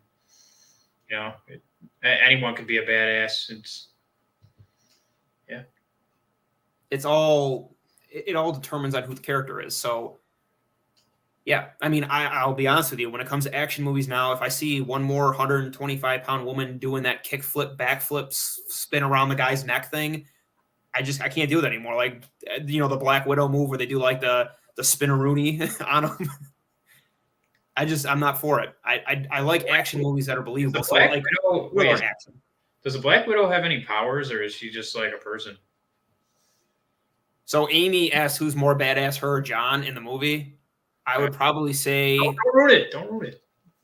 I don't know if it's really going to ruin anything. I'm just saying, in my opinion, I'd probably say that Katie is more of a badass than Will. Yeah, definitely. Because I would say Katie goes through some shit and she delivers some shit. Yeah, Will is more of like the brute, you know what I mean, so to say. Did I say that right? Did I say Amy or John? I mean, John is more of the brute. Would you agree, James? Yeah, I mean, John's, more of like the angry dude, and then Amy's more of like I'm going to make my opportunity when I can and start killing people a little more stealthy. Yep. So Amy's kind of Michael Myers and John is kind of Jason. That's fair. And you know who we like better? Candyman. I still haven't seen that. It's good. Candyman was a good flick. I enjoyed it a lot. I really liked how they weaved in the Black Lives Matter movement. It was really cool. It was a really interesting take on it. I dug it. You read that comment, James? What? Never mind. Which one? The John is Crazy Jack, that one? Oh, yeah. I haven't seen him in a while. Will you guys make a film about a killer on the loose in the future? You know what? When it comes to a killer on the loose, we've always had the idea of maybe doing our own slasher, but the reality is as simple as this. You are not going to do better than Michael Myers. There is no better idea or concept or look. Right. Well, it's like the original slasher. They got it right off the bat. He's perfect. He's enigmatic. He has no real backstory, no motivation. The mask is just fucking awesome. You just can't beat Michael Myers. You just can't. There's no way to do it. That's the reason, like, we can't do a Jason movie just because there's nothing cool, really. No, Jason's cool. Don't get me wrong, but I mean, the movies are just based on like how goofy, not goofy, but how cool he kills somebody, and like Michael Myers is like that whole creep factor, and he's hiding in the shadows, and you don't know where he is. Like that. That's so cool to explore, and yeah. But back to that comment, yeah, John is crazy jacked, and that's why he's our main character. He's also an amazing actor in the film too, and believe it or not, and this is actually more news to me because he told me he's only had a couple roles before this. Yeah, some people just have it, and he's got it. Amy, do I know how much John can lift? No. How much can John lift? Was that a question, or was it rhetorical? I don't know. Not as much as me. And next question. Just kidding.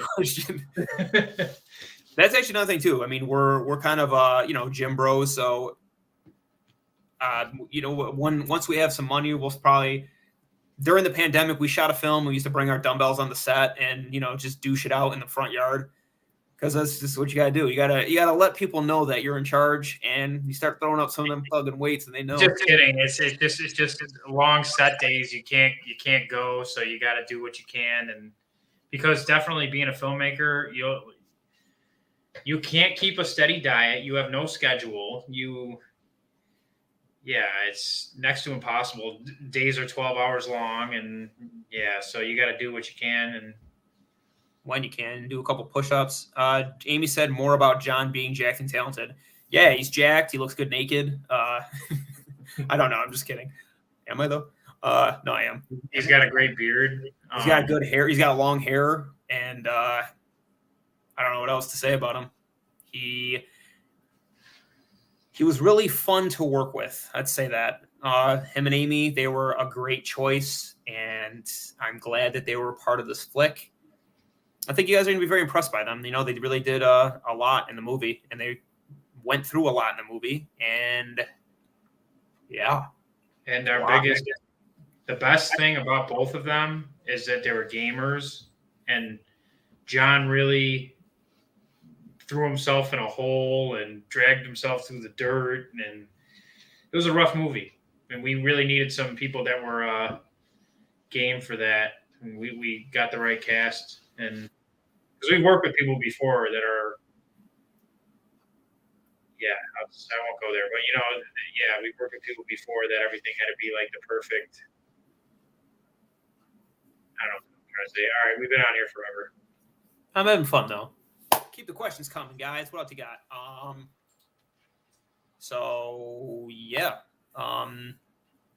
Definitely check out Amy Zubieta. She was just in the film The Night House, which was actually very good if you check it out. It was shot in Syracuse, which is a local city about an hour from us in Rochester. It was dude, you fell asleep. Well, it was good until then. Dude, I didn't fall asleep because it wasn't good. It's I didn't sleep the night before. It was me and Mike Del Rosa watched it, and at the end, like when it really picked up, we were like, "Wow, it was really, really great." That was a really good horror movie. Good stuff. I even saw Andy in it. He was in one of the pictures. Yeah, Andy. He was in like one of the opening scenes. Andy's actually the guy who got the location for Inferno for the what's it called? The sheriff station. He's also the guy that gets his eyes gouged out. So that's cool. Check that out. Check out The Night House. It's a good flick. Cool stuff. Yeah. I don't know what else to talk about, guys. I mean, what about Freddy Krueger though? People get really weird. Not weird, but people get very confused. They think that we're like big 80s slasher fans. I'm gonna be honest with you guys. I'm not. I don't even like slasher movies. I think they suck. I just really like Michael Myers. And I think as like a film lover or someone who wants to start on films, a lot of people kind of progress in their tastes. So when I started off, I'm like, oh my God, Halloween's the greatest thing that ever existed. And then as I get older, I'm like, it's awesome, but is it really as good as we all think it is? Not really. Like, it's not like this high concept, amazing movie. Yeah, I mean, don't get me wrong. I love Halloween and what they did is amazing. But when you become a filmmaker and you hear they only had 300,000, like that was like 1.7 million back then. I'm sorry. If you gave me $1.7 million, I'm pretty sure I could make Halloween. Someone wrote Ghostface. Yeah, we've never really been into the Scream, but I actually did when I was in Salem this year for Halloween. I was dressed as Michael Myers, of course. I had a Ghostface Scream guy come up to me, and he was like telling me exactly what movies were like good and why. And he was like just as much of a fan of Scream as I was of Halloween. So it was like really cool because I never really met anybody that was that much into it. I don't think we'd ever really make a Ghostface one either, though, because we're not too familiar with the Scream films. We've only seen like 2 of them. I don't know what you've seen, James, but I've only seen like 2 of them. I don't even know if I've ever actually watched the full one. Is Ghostface like invincible? I can't remember. Is it like a twist at the end where it's somebody they know? Yeah, it's just like one of like their friends or something. So like Ghostface isn't really a killer. He's more of just like an idea. Oh, it could be anybody. Yeah, I mean, I again, that's why we like Michael Myers, because there's just that ruthless, untamed evil that Michael Myers is, and no killer has that. Like, they really don't. Jason is not evil. Jason is just getting revenge, and Freddy's getting revenge, and Leatherface is mentally challenged, and he's controlled by his family. Will I watch the new Texas Chainsaw Massacre? Yes, I will, absolutely. It'll probably be terrible, but I will probably watch it, and I'll probably like it because I like the Texas Chainsaw Massacre movies, except for The Texas Chainsaw Massacre 2, like the original second one, is fucking awful. The one where the guy like the goofy cop and they're like having like a I forgot what it's called. Babe. I can hear you still. Oh, you can't. I thought I pressed mute. Sorry. Dude, my favorite horror movie is The Grinch. How the Grinch Stole Christmas. Remember Camille was talking about Hush and we were talking about some movie we just watched?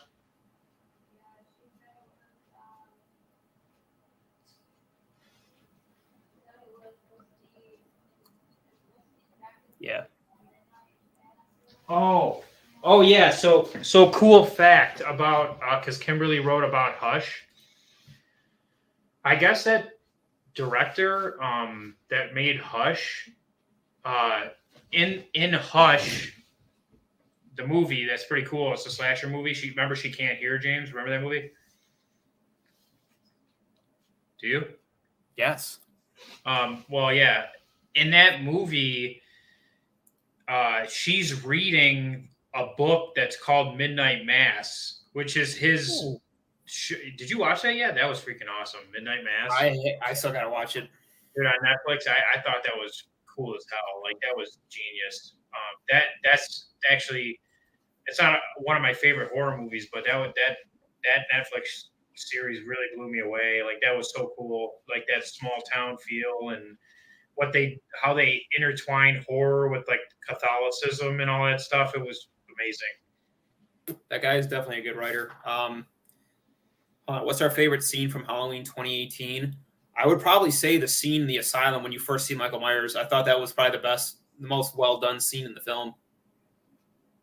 That in the very last shot when Michael Myers is under the stairway and it's basically like he's burning in hell, like where he belongs, and he's looking up at them, and he almost has this look of I belong here, like he's not even trying to fight it. Like Michael Myers knows he belongs in hell, and I think that was because you have that low level and top level, like Jamie Lee Curtis are looking down on this evil that's burning in hell, and that's a brilliant shot. And there was none of that in Halloween Kills. It was just stupid after stupid, and they didn't do anything clever or they had no like film language. It was just Michael Myers doing dumb shit and like he's gonna go stare out the window, like lame. I don't know what my favorite scene was. I mean, the hammer scene definitely inspired us, but I actually feel like not to be cocky, but like in theirs, when Michael Myers walks in with the hammer and then like the camera holds on just the empty doorway and you hear the noises, which was really effective. But that was a really neat scene, how they followed him the whole way through. I thought that was really neat. That was probably one of my favorites. Somebody wrote, when did you start your Indiegogo for Halloween Inferno? I think the best answer for that is not soon enough. And we didn't let it run for a long enough time because all the Halloween Infernos were basically done out of our pocket. Like we just, as filmmakers, me and James do not like to wait for anybody or wait for anything. So we were just so excited to make it that we just jumped right into it and didn't like properly do it right, which if we ever do decide to do a part 4 will not be the case because yeah, that's the best answer I can give you. Guys, here's our real thoughts on Halloween Inferno Part 4. Here is what we don't want to do. So, as we know, Hollywood has beat Michael Myers to death. And every iteration of it has just gotten worse and worse and more stupid and more convoluted. And 2018 was a good start. We did a sequel to the 2018 film that we thought could, really like wrap it up. And I fear that if we were to do another one, it would just come off as stupid and forced. If we were to maybe do another Halloween film, it might be something original right from its conception. It might be like a sequel to maybe not even a sequel, just a whole different type of Halloween story. Maybe where Michael Myers is like a bullied kid that has long blonde hair and he says fuck you to his principal and wears a Metallica shirt. Yeah, that'd be awesome. And then like animals? Yeah, and his dad's abusive? Yeah, and he says Dude, that's the best And his idea. mom's a stripper? Dude, that's fucking brilliant. Dude, Write right. this down. Wait a minute. I think they did this already. Yeah. Yeah, but that's my point, is that John- every John iteration will just direct gets worse. Yeah. You guys feel me on that? So how about we do an origin story of Michael Myers as a child? And like, he used to stare out his window when I came to play with him. Like, stupid. I don't know. I don't want to know anything else about Michael Myers because there's not much to know. It's like, you know what's the thing is, I had this thought many years ago, is people always try. James, I'm sorry. How funny would it be if Inferno 4 like started and it just opened and Michael Myers was walking into the woods and just started getting torn apart by a pack of wolves? That was lame. All right. So that's what I was saying. I've had this idea. No, wait. You didn't see it like I saw it, because it's like, I wonder where he is now, and it just shows him like him laying in the middle of the woods, like getting like. Yeah, I get it. Yes, but here's this like kind of thought I've had for many years is, you see it in the news and you see it all the time where there's maybe a school shooting or someone murdered somebody or just something bad happened, someone stabbed somebody, whatever it is. And people always try to find a reason for it. And they try to, well, what caused them to do this? And what justification did they have to do this? You know what, guys? Sometimes there is just evil in the world and there is no explanation for it. And some people just do bad things because, you know what? We have in the world, there's narcissists and psychopaths and sociopaths, and there's something that in their development caused them to be this way. And that's just another version of a human being. So you have your empath, you have your narcissist, you have your sociopath, you have your psychopath, and there really doesn't need to be a reason why. Maybe they just are.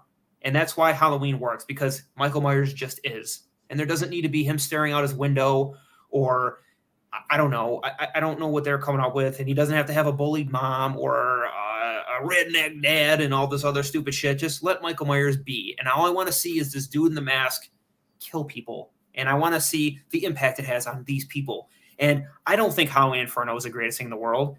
I mean, out of all the films I've ever made, I love Halloween Inferno. I think I really, got to say what I wanted to say with it. But at the same time, how much more can you really do with Michael Myers? Because at the end of the day, it's just going to be him killing people. And unless you can introduce some really interesting characters, it's not going to be interesting. But what we're going to end up with is like one of the Jason movies where you have like, I'm a bounty hunter coming after Jason. Like, this is fucking stupid, and I don't want to see this. Or we have a girl with telekinetic powers. Like, please stop.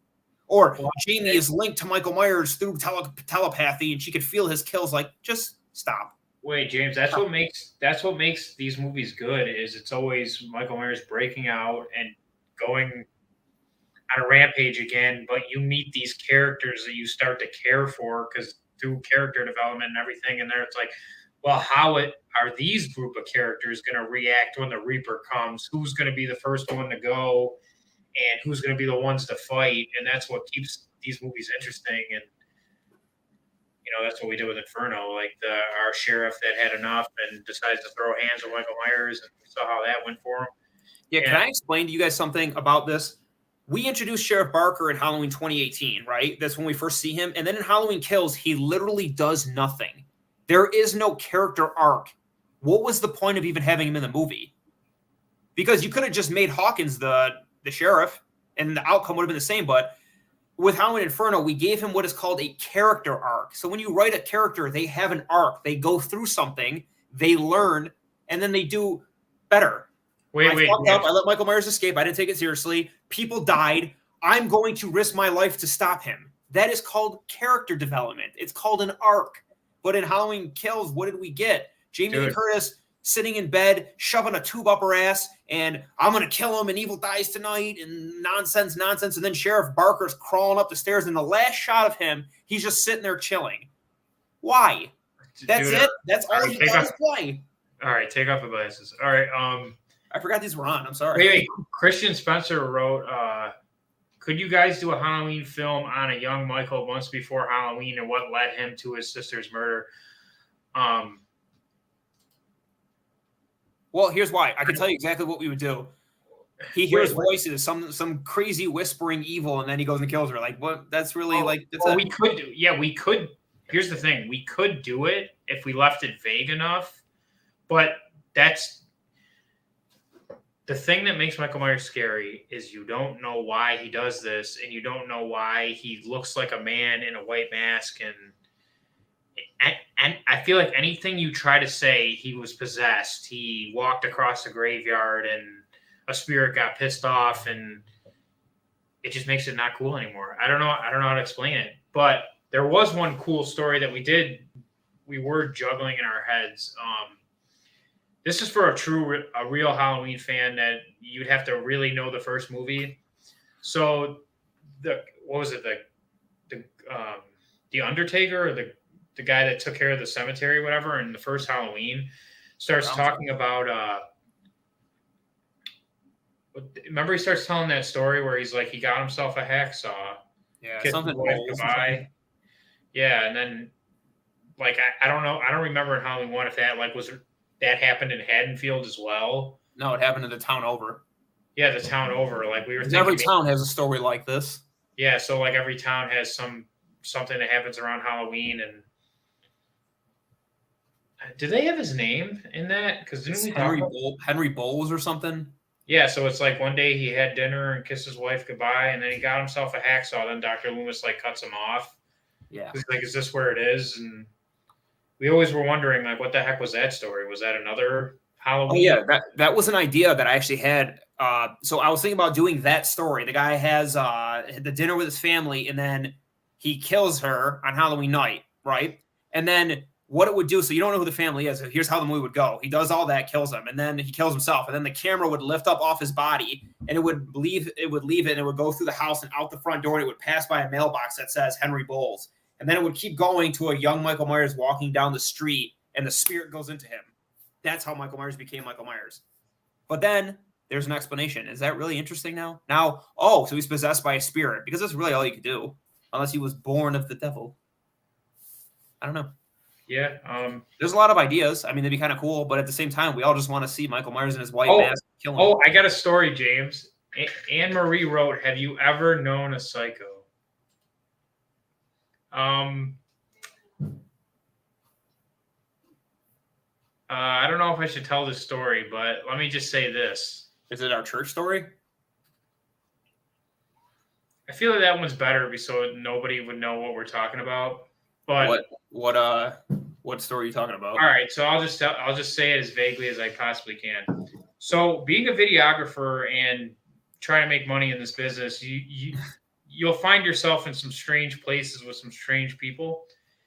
And we had a story come our way where somebody was wronged, and they believed they were wronged and put into a mental asylum wrongly. And let's just say this: we went to their house with all of our gear. Hold on, you're missing some pivotal. Wait, you can't tell the whole story. I can. You're missing some pivotal points that are kind of funny. So we used to work for this company that would do like wedding video. They did wedding videography, photography. You can't tell the whole story. You did. Yeah, I do, because it makes it more funny. So they do photography, video, DJ, and then photo booth. So when you're starting off in this business, you'll do whatever. Why don't you just give them a name too while you're at it? So when you start in this business, you'll do whatever you can to make money. So we would getting paid like $100 to go shoot a wedding. It wasn't worth it. And there was a DJ there, and none of the DJs were actually DJs. They were just some dude that goes and plays music that they knew off the street that they would found like in the backyard before they would just go down the road to the homeless shelter and pick out guys to be their DJs. So we get there, and the guy's like acting kind of weird, but he's telling me, he's like, "James, you don't understand. I was called, my girlfriend, she called up the psych ward." Story, dude, stop. Like, I'm not kidding. Let me just finish the story. So we found ourselves interviewing, a couple of people that at first we thought, wow, yeah, we can really show how wrong the psychiatric system is for, giving you lithium and keeping you in there for months. Like, how dare they? But we found out real quick. There's a reason why they were there. We were in a real psychopath's house. Yeah, because they were telling us, like, so pretty much the guy had a mental breakdown, but like he had convinced me because I didn't know him that well that he was wrongfully committed and they were like keeping him against his will and pumping him full of drugs. And we get there. So we get there and he's in a kiddie pool with his friend. They're both like 40. Dude, a kiddie pool. Now, mind, like, you're telling the whole story, man. Like, all right. All right, I'll stop. Anyways, so needless to say, that was part of the dark days of doing this video stuff because I looked around and I was like, are we gonna have to fight our way out of here? Yeah, it was. I was like looking for the nearest exit, and yeah, those were some good times. And I felt, I looked in the mirror and I was like, was I really this gullible? And how stupid are we that we actually ended up in this position? Yeah. Yeah, but then he like kept calling me every day and like blowing up my phone and sending me threatening texts. Yeah, and then I wasn't answering after a while because I didn't know what to do. And then I looked in the mirror and it was us. No, I'm just kidding. But pretty much it was like our version of Shutter Island. It was really weird. So that was the only psychopath I've ever really met. No, actually, no. We have a story of a psychopath we did know. This is a good one. So stick with me now. When we were kids, our mom tried to raise us as Catholic, but from the get-go, Vince and I would go to church and just laugh and think it was stupid. Now, no offense to anyone's religion. If you're religious, that's on you. But just to us, it just didn't stick. We were like, this is all crazy. So we were in like religion school. Like when you're like, elementary age, you go to religion every day. And like my mom was a single mom, so that wasn't exactly easy for her to bring us to religion classes all the time. So one of our religion teachers, I think she was mine, she offered to come to our house to teach us religion so we didn't have to go to the school, which is just, it's kind of weird. Just saying that out loud is kind of bizarre. Like, why would you want to go do that? So she had a daughter that was like probably 15 or 16. And this is right around the time of Pokemon, where Pokemon was huge. So Vince and I were like 6 and 7, 7 and 8, somewhere around there.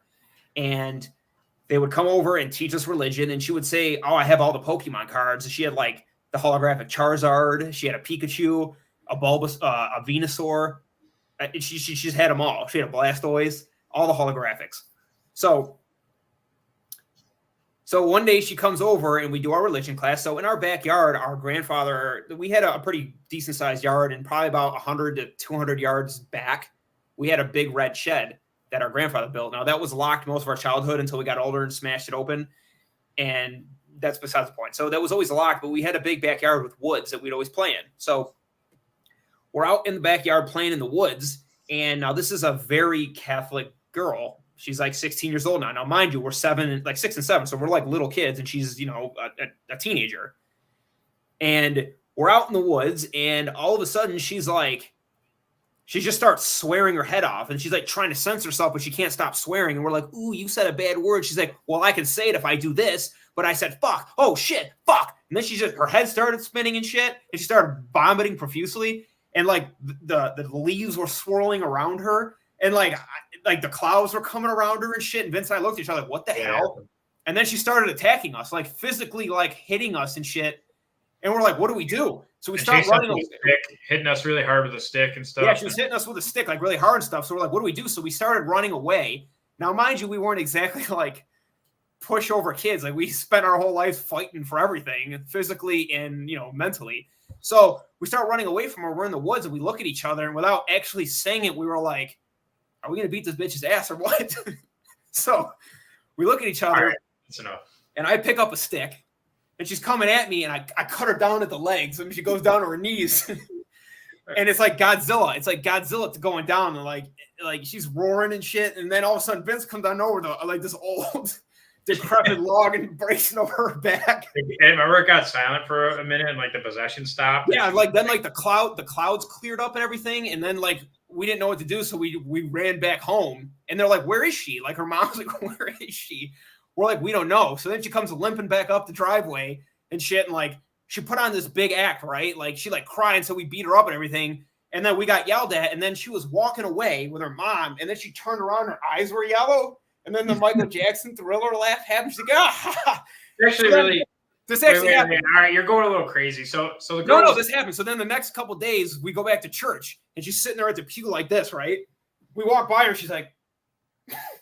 that part really happened. It was like Exorcism Emily Rose. Like this all happened. It was like she was so She was so strictly monitored as like her parents and stuff were so strict that like when she got a chance to be free, she like went crazy, like possession. Never seen anything like it. But then, when she was trying to beat us up, we looked at each other and we remembered we're the Coleman brothers, and that was the end of that. But, all right, this conversation has gone on long enough. Thank you, everybody, for supporting us, and we'll save some more stories for next time. And we love making movies. Hopefully, you keep watching them. Yeah. So, if you guys want to hear more stories, let us know. Thank you for support. Keep an eye out for that Burned Over District trailer that's coming. And we're very excited for that, guys. And we should make a short. We should make a short. Wait, we should make a short on those two stories because they would be awesome. But anyways, go ahead. Anyways, thank you for the support. So, guys, thank you for continued support. And, we look forward to talking to you some more. Yeah. It's been real. It's been real. See you later, guys. Peace.